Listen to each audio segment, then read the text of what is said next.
Member for Bruce. Thank you, Deputy Speaker. The Welfare Reform Bill. Reform is to make changes in something, especially an institutional practice, in order to improve it. This is not reform.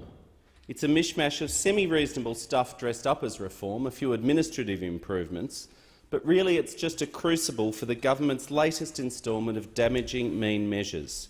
Now, time only permits focus on a few of the schedules, and indeed I was going to talk about other bits, but I'm going to make some remarks on the drug testing trials. It is the most ridiculous and offensive part of the bill, and I want to try and step out the reasons why I say so, and I will try and remain somewhat measured and logical on this. I actually woke up at about 4 this morning, 4 a.m, and I was thinking, as you do in that blurry first moment, what city am I in, where am I, what has to be done today, and I remembered that I was listed to speak on this bill and hadn't really prepared anything, although I'd read it. And I was thinking while wishing I was still asleep about this particular part of the bill, and it made me mad, furious, and woke me up. The things running through my head then were exceedingly and totally unparliamentary. Ignorant, prejudiced, scuzzbucket, brain-dead moron bottom feeders were the kindest epithets to describe those amongst those opposite who dreamed up this particularly special piece of public policy. And I was reflecting on why I felt so strongly. And Deputy Speaker, it's because addiction has touched my family story for my entire life in ways that I have never and cannot fully talk about publicly, as they're not my stories to tell. I can say that my father died when I was 4. He was a doctor. He battled alcoholism and addiction to prescription drugs. My mum loved and lived with this and talked to me when I was an adult. My mum also went back and did a Year 12 subject because she'd never finished high school and studied psychology. And she actually topped the state and won the prize, beat all the VCA and the mature age students, and did her research on addiction. And made sense, I suppose, of parts of her own life, but also showed the genetic predisposition, which always made me a little scared. I've actually got this weird little totem of, or homage to, self-protection in the form of this little Valium tablet that a doctor gave me 15 years ago for something which I've never taken, and I still have it in the cupboard. Knowing, perhaps, that I have bad genes and hoping that my refusal to ever take a Valium will somehow protect me. My extended family and friendship group, though, has also been touched by addiction through my entire adult life. I've supported people close to me to recovery over decades and been there through the relapses. I've pulled needles out of arms of overdose victims. I've resuscitated people I love. I've called ambulances. I've also attended funerals of people who've lost their battles. I wish I could truly share my experiences and speak from the heart, but as I said, they're not all my stories to tell, perhaps one day. From 2000 to 2002, I also led a large inner-city community in Melbourne as mayor at the height of the then heroin epidemic. People were literally dying in front yards, dying in shop doorways, dying in laneways, and engaged deeply in the policy and advocacy work with the then state government to battle the heroin epidemic. I recall one moment I was particularly proud of where I was interviewed by Darren Hinch when he was a broadcaster, and he was ranting in his particularly ranty mode about how we should just let them all die. And I was very, very proud of my self-restraint because what I didn't share was that I'd just been punched in the head and wrestled to the ground in the Burke Street Mall by someone I loved because I wouldn't give them money. But these experiences have given me a deep conviction, a firm belief that addiction is a health issue, a health issue, a health issue, a health issue, which must be treated as a health issue like other health issues. Making it a moral issue simply does not help, and criminalising addiction does not help.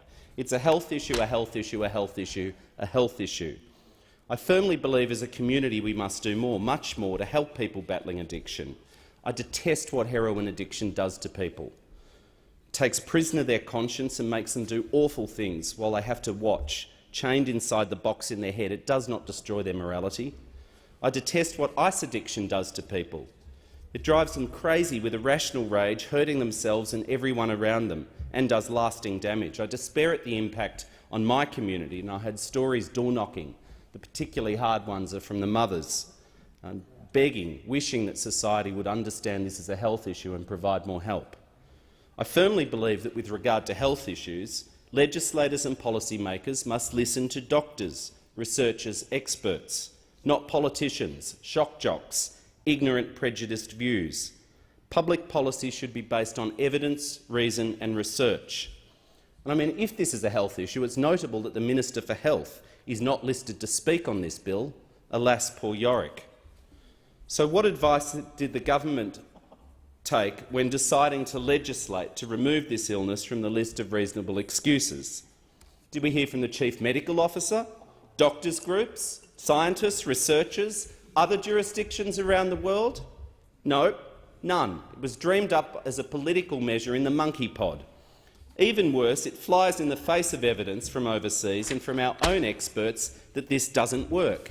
Just to read just a small segment of the quotes from the Bills Digest and the submissions from expert groups. The National Drug and Alcohol Research Centre, quote, "There is no evidence that any of these measures will directly achieve outcomes associated with reductions in alcohol or other drug use or harm, and indeed have the potential to create greater levels of harm, including increased stigma, marginalisation and poverty." Or the Victorian Alcohol and Drug Association, "This proposal does not have an evidence base and is likely to engender greater harm to the community." Or the Pennington Institute. I actually worked with David Pennington when he headed up the then Victorian government's inquiry to have a look at heroin reduction in the crisis, as I said, back in 2000. I came to have the most enormous respect for that man. He'd been Vice-Chancellor of Melbourne Uni, he'd been Dean of Medicine, he was a conservative establishment figure, but he had the courage to change his view through the course of the inquiry, through listening to the evidence, and he did that publicly. And the Pennington Institute said, "In Australia there is a real lack of funding for drug treatment services, including medically supported drug treatment. The government would have been better off making stronger investments there rather than attacking the vulnerable." Or the Australian Council of Social Services. ACOS opposes the measure. "No expert in drug and alcohol addiction has supported the random drug testing of social security recipients. Trials elsewhere have failed to achieve any positive results. It is unclear what these measures hope to achieve. They are highly unlikely to address people's addictions if they have them, and will lead to more people living in poverty. The drug testing trial will likely be expensive and achieve nothing." We could go on. We've got submissions to the same ilk from Anglicare, Catholic Social Services Australia, Uniting Care Australia, Melbourne City Mission, the Samaritans and so on, people who actually work in this field. Perhaps the most nauseating part of this debate, though, has been watching our humble battler millionaire Prime Minister talk about this being a policy born of love. A policy born of love would seriously examine the true state of drug and alcohol treatment and rehabilitation services in Australia and provide funding and do something about it. A policy born of love would understand that addiction is an illness. Rehabilitation and stopping using is, in the long run, and this may sound strange, but I've supported people through this, stopping using heroin is something harder than any of us in this chamber, I expect, will ever have to do. But, you know, in terms of recovery, that's the easy bit.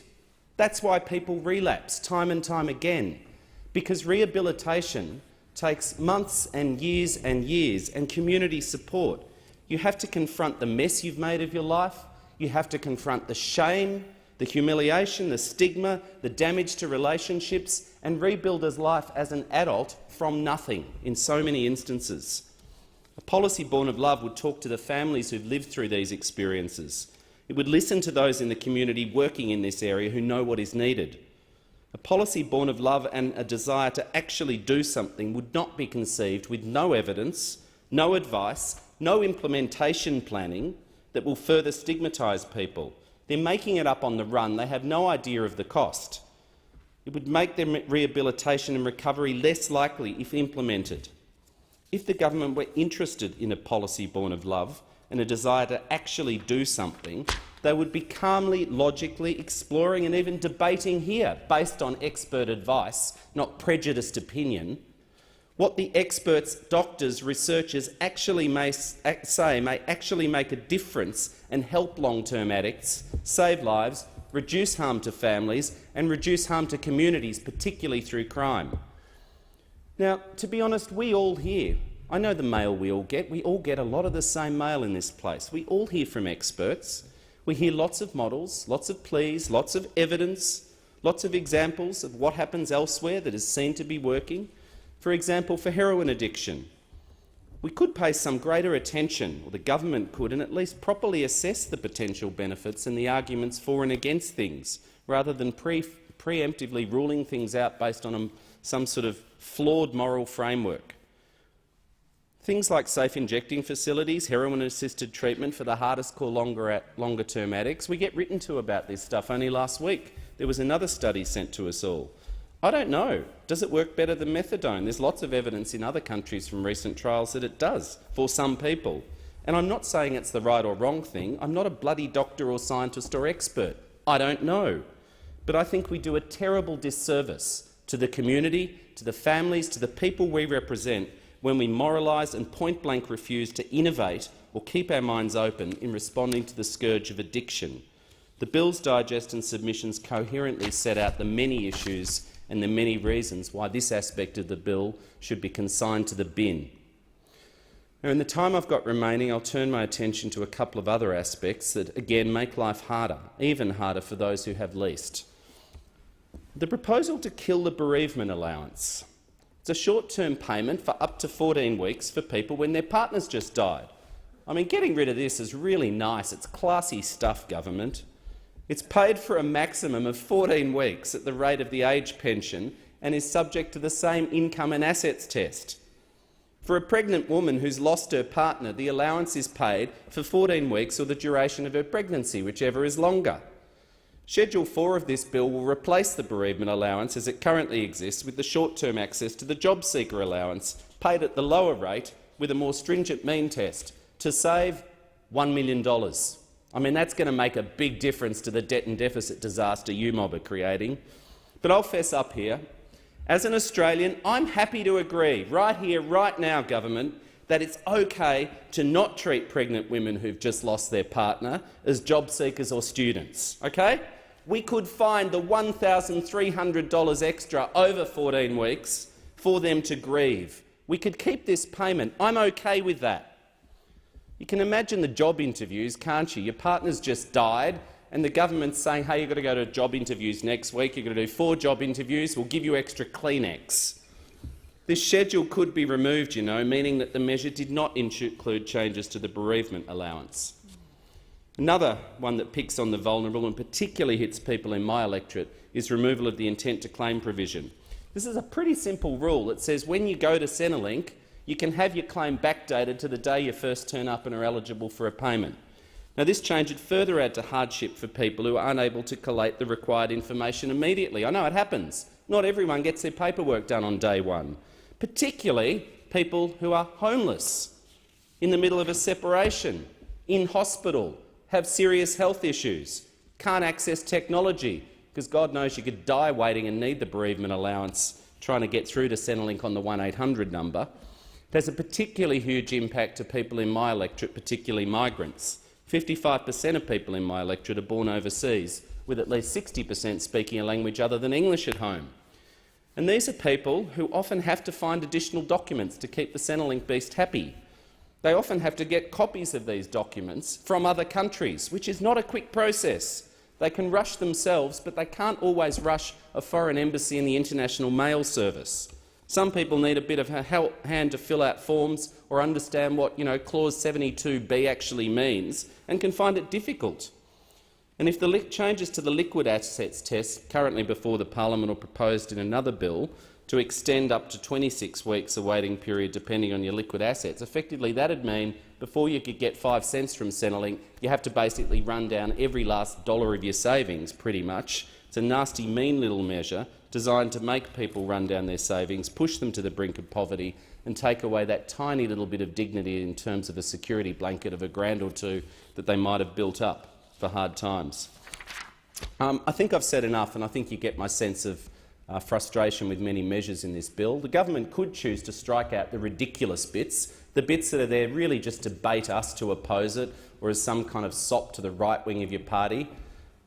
But we'll see. Some bits of the bill, of course, are worth supporting, but I think we've heard enough on those in other speeches. Thank you, Deputy Speaker. I thank the member for Bruce. The question is that the